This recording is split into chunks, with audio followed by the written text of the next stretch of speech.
Okay, so we're back talking about bits, and we're working on the third bit of Jess's 3 favorite bits to get a horse fully broke. The first bit that we talked about was the large twisted snaffle. The second bit was the 1x1 correction bit with the short shanks. And now we're working on the solid bar bit.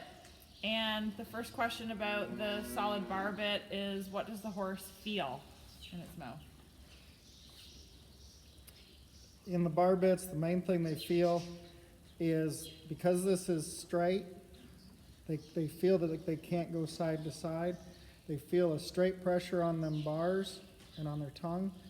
And then the curb strap, when they pull, it's a leverage feeling. So when they pull, or when you pull, the horse has to find the spot in between the chin strap and the bar that make them comfortable in a bridled up position.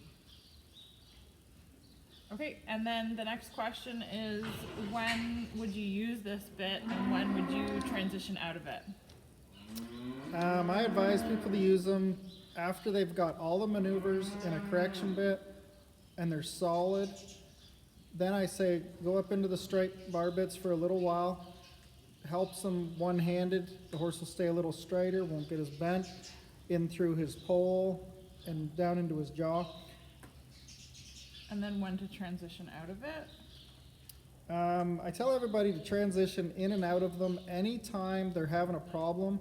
Go back to a snaffle or into a small correction, something the horse understands the easiest, and they can float in between those. Even the show horses, I will, let's say, ride 3 days in this bit, 3 days in a correction bit, and then see where that horse likes them the best.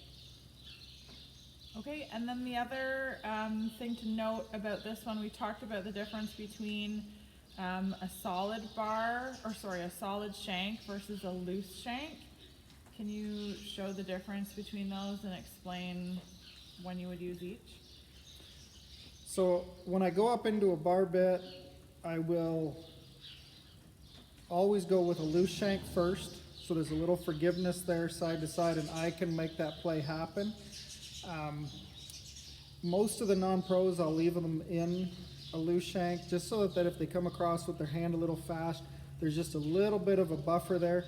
When you go into a solid mouthpiece bit or a solid shank bit, if you put that bit there, that's exactly where that horse has to find his face. But if you didn't mean for it to be there, you're not going to get the response you want. You got what you told him to do. And when I pull on this, there's going to be just a little bit of a bump feel to it because there's no give in it, so it's just a solid bump on them, and that can get a few horses into a little trouble with certain riders. They all have their place, and I like to, again, go in between them and move them around in between all the bits to see where that horse likes it best and where the rider gets along with them best. Another question that we had was about the differences in the mouthpieces for the solid bar bits. So when I first put them into a bar bit, I will usually put them into just a small little bump port here. There's not much to it. It gets off their tongue a fair bit, but the horse isn't having to be very structured. Then as they get more broke and comfortable with that, I go into a little bit of a bigger port. And then one of my favorite bits to show in and to ride in is one of these. Now, they're a little bigger, but what happens is this sits in the top of their mouth. If you think of a horse's mouth coming in like this, and the top of that port sits against the top of that mouth, and it lays flat into that cavity. So it's not a sharp deal, because if you notice, this is swept back a fair bit. That sits against the top of the horse's mouth, so that when I hold the mouthpiece right here, that's telling the horse, you have to find this spot with his mouth, so he'll be very bridled up. With these bits here, you don't do a lot of pulling back and forth like you do a snaffle and trying to rocker them. You set it, they try to find where that position is with their mouth, and they can go from there. Another one that's not a very popular thing on the East Coast, but in the cow horses, they're actually mandatory to show, is a cricket or a roller. And I really like them.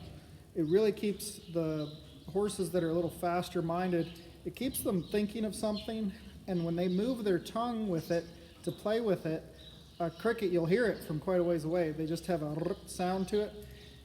But what it's doing is it's forcing the horse to move his tongue back and forth to get the play toy. And because of that, they soften up their jaw and they keep their attention and they stay a little softer.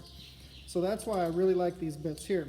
They're, as long as they're swept back, they're a really nice bit to lay in a horse's mouth. And then whenever you're showing in them, you'll see you just have to raise your hand to where you want that to be, and the horse will come into that bridle bit position that you choose.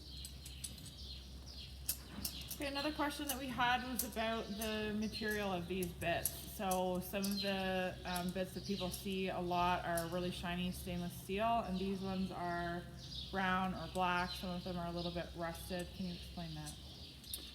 So I really like blued steel. I know it rusts and a lot of people don't like it because it's not as fancy.